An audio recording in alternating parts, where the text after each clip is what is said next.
BPSC के माध्यम से बिहार में हो रही लगभग 80,000 पदों पर प्राथमिक स्तर की शिक्षक भर्ती में बीएड अभ्यर्थी रहेंगे या नहीं, इसको लेकर के जैसा कि आपको ज्ञात होगा बीपीएससी के चेयरमैन और शिक्षा विभाग के बीच में महत्वपूर्ण बैठक हो चुकी है और उसमें फैसला ये लिया गया कि इसके संबंध में जो बीएड अभ्यर्थियों के रिजल्ट पर रोक रहेगी, लेकिन क्या वो शिक्षक भर्ती से बाहर हो जाएंगे या फिर रहेंगे भविष्य में जाकर के, इस पर उन्होंने कुछ भी स्पष्टीकरण नहीं दिया था। जब 28 अगस्त 2023 को माननीय सुप्रीम कोर्ट के द्वारा बीएड अभ्यर्थियों के संदर्भ में बिहार की पर्टिकुलर शिक्षक भर्ती के संदर्भ में फैसला दिया गया कि जो 11 अगस्त का फैसला था उसी के अनुरूप इसको लागू किया जाए। उसके बाद से बीपीएससी के चेयरमैन जो थे उन्होंने मीडिया में ये स्टेटमेंट भी दिया था कि हम उस समय जब तक ये उनका कोर्ट ऑर्डर नहीं आया था उन्होंने ये कहा था कि हम कोर्ट ऑर्डर का इंतजार कर रहे हैं और ऑनरेबल सुप्रीम कोर्ट से ऊपर कोई भी नहीं है, उनके शब्दशः आदेश का पालन किया जाएगा। इसके साथ ही साथ उन्होंने ये भी कहा था कि एनसीटी और राज्य सरकार जिस प्रकार से हमें निर्देशित करेगी उसी के अनुरूप हम लोग कार्रवाई करेंगे। एनसीटी का रुख जैसा कि आपको ज्ञात होगा स्पष्ट हो चुका है। 4 सितंबर 2023 को एनसीटी ने सभी राज्यों को और जितने भी यूनियन टेरिटरी हैं सबको एक पत्र लिख करके अपने फैसले से अवगत कराया है, जो कि आप अपने स्क्रीन पर देख पा रहे होंगे। कॉम्पिटेंट अथॉरिटी यानी कि एनसीटी आरटी एक्ट 2009 के धारा 23 के उपधारा 1 में अगर आप देखेंगे तो कॉम्पिटेंट अथॉरिटी की बात की गई है, जो कि केंद्र सरकार कानून बना करके एनसीटी को ये पावर देता है। एनसीटी एक्ट 1993 जो है उसमें एनसीटी को कॉम्पिटेंट अथॉरिटी का दर्जा दिया गया है केंद्र सरकार के द्वारा आर्टिकल 23(1) जो कि आरटी एक्ट का है उसके अनुसार से, ठीक है। तो कॉम्पिटेंट अथॉरिटी ये कह रही है, यानी एनसीटी ये कह रही है, देखिए दिस इशू विथ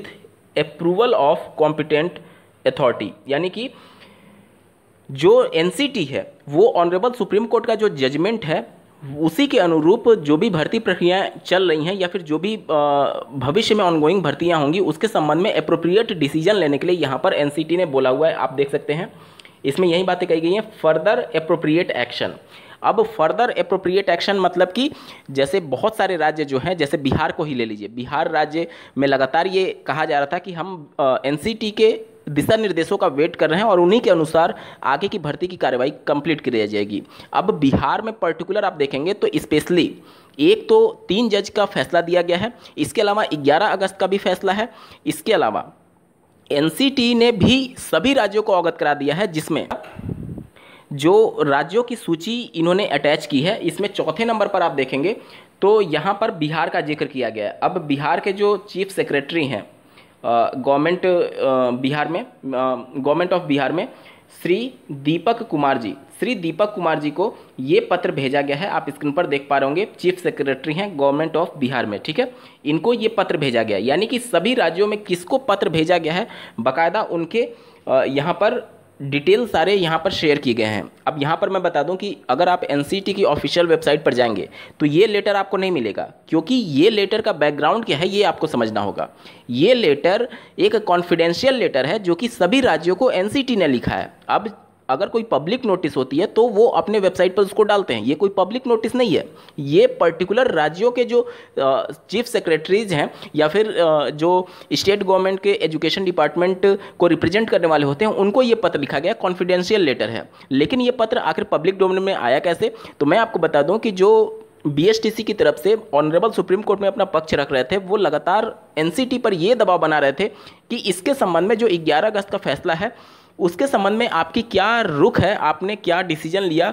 सभी राज्यों से इसको अवगत कराइए। चूंकि 4 सितंबर 2023 को ही एनसीटी ने इसके संबंध में अवगत करा दिया है। अब उनके द्वारा एक आरटीआई दाखिल करके ये सूचना मांगी गई थी कि आपने सुप्रीम कोर्ट के फैसले के बाद से क्या इसके संबंध में गाइडलाइन जारी किया या फिर क्या किया, तो वहां पर उनके द्वारा ये सूचना आरटीआई के जवाब में भेजी गई है कि हमने इसके संबंध में 4 सितंबर 2023 को ही सभी राज्यों को पत्र लिख करके अवगत करा दिया है माननीय सुप्रीम कोर्ट के जजमेंट के हिसाब से। और जो कॉम्पिटेंट अथॉरिटी यानी कि एनसीटी वो ऑनरेबल सुप्रीम कोर्ट के जजमेंट को लागू करने के ही पक्ष में है और उसी के हिसाब से आगे कार्रवाई करे। अन्य राज्यों को भी ये अवगत करा दिया गया है कि उसी के ध्यान में रखते हुए, ऑनरेबल सुप्रीम कोर्ट के फैसले को ध्यान में रखते हुए आगे की भर्तियां या फिर जो भी एप्रोप्रिएट एक्शन होगा जो ऑनगोइंग भर्तियां में है उसके हिसाब से उसको कंप्लीट कराया जाए। तो सीधे तौर पर अब बिहार में जो शिक्षक भर्ती चल रही है 80,000 पदों पर, उसमें सीधे सा ये असर देखने को मिलेगा कि बीएड वाले अभ्यर्थियों पर अब निश्चित तौर पर खतरा है, क्योंकि डायरेक्टली आप समझिए कि 11 अगस्त का फैसला जो कि कॉमन जजमेंट है, जो कि पूरे देश भर पर लागू होगा, इसके अलावा 3 जज के द्वारा स्पेशली बिहार के संदर्भ में फैसला दिया गया है। इसके अलावा जो कॉम्पिटेंट अथॉरिटी है एनसीटी, उन्होंने भी बिहार स्टेट गवर्नमेंट के चीफ सेक्रेटरी को इसके संबंध में पत्र भेज करके अवगत करा दिया है 4 सितंबर 2023 को ही। अब यहाँ पर आपके मन में सवाल आएगा कि फिर बीपीएससी या फिर राज्य सरकार इसको लेकर के अपना रुख स्पष्ट क्यों नहीं कर रही है। देखिए, इसको लेकर के राज्य सरकार भी जानती है कि कहीं ना कहीं नाराजगी हो सकती है बीएड अभ्यर्थियों में, इसलिए आप लोग देखे होंगे कि पैरेलली वो अगली शिक्षक भर्ती की भी बात कर रही है। अगली शिक्षक भर्ती जिसमें लगभग 70-71 हज़ार पद बताए जा रहे हैं, ये बीएड अभ्यर्थियों के लिए 70-71 हज़ार पदों पर डायरेक्टली मौका मिलने जा रहा है। इसके अलावा डीएलएड वाले जो अभ्यर्थी होंगे उनको 32,000 पदों पर मौका मिलेगा, लेकिन सिर्फ उन डीएलएड अभ्यर्थियों को जो कि ग्रेजुएशन प्लस डीएलएड होंगे। तो इस प्रकार से ये डिसीजन लिया जाए ताकि जो एक उदासी है या फिर बीएड अभ्यर्थियों में जो नाराजगी होगी उसको भी कहीं ना कहीं दबाने की कोशिश की जाएगी, ताकि इधर वो नए शिक्षक भर्ती पर कार्रवाई शुरू कर दें और इधर रिजल्ट जारी कर दें। क्योंकि अब राज्य सरकार के पास एक अपना केवल पर्सनली ऑप्शन देखा जाए तो केवल एक ही ऑप्शन है कि वो राज्य सरकार अपना पक्ष रखने के लिए बीएड की तरफ से पैरवी कर सकती है कोर्ट में। लेकिन यहाँ पर राज्य सरकार के जो अधिवक्ता पैनल होते हैं उनको वो भी अपने पूरा जो जजमेंट है उसको रीड कर रहे होंगे, तो उसमें ये बातें निकल करके आएंगी कि चूंकि यहाँ पर जो एडवर्टीजमेंट था, मतलब बिहार राज्य सरकार एक कोई पार्टी नहीं थी, लेकिन इस वजह से जो सुप्रीम कोर्ट के 3 जज थे उन्होंने उस एडवर्टीजमेंट पर या फिर राज्य सरकार पर कोई भी टिप्पणी करने से मना कर दिया। लेकिन उन्होंने उनसे ये उम्मीद जताई थी कि आप इसके संबंध में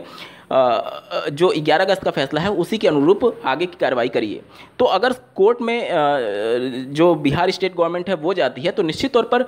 कोर्ट का कहीं ऐसा ना हो कि उनके ऊपर भी गुस्सा फूटे कि आपको पहले ही जब निर्देश दे दिया गया है तो फिर आप क्यों आ रहे हैं। तो इन सभी को देखते हुए राज्य सरकार भी कदम फूंक फूंक कर रखना चाहती है। इस वजह से आपको कोई खुल करके राज्य सरकार अपना पक्ष नहीं बता रही है कि हम क्या करने जा रहे हैं। लेकिन अब तक के हिसाब से ये चीज़ें स्पष्ट हैं कि बिहार में अब बीएड के लिए रास्ते बहुत ज़्यादा कठिन हो चुके हैं। अगर आप जानना चाहते हैं कि बिहार सरकार अगर स्टेट गवर्नमेंट अगर कोर्ट में जाती भी है या फिर बीएड अभ्यर्थी अगर इसको चैलेंज करते भी हैं तो क्या रास्ते हो सकते हैं, इसके रिगार्डिंग डेडिकेटेड वीडियो का लिंक आपको इस वीडियो के डिस्क्रिप्शन में मिल जाएगा, जरूर देख लीजिएगा। बीएड अभ्यर्थियों के संदर्भ में बिहार में शिक्षक भर्ती जो चल रही है उसके लिए क्या रास्ते हैं। इस वीडियो को देखने के लिए आपका बहुत बहुत धन्यवाद। भगवान करे आपका दिन शुभ हो।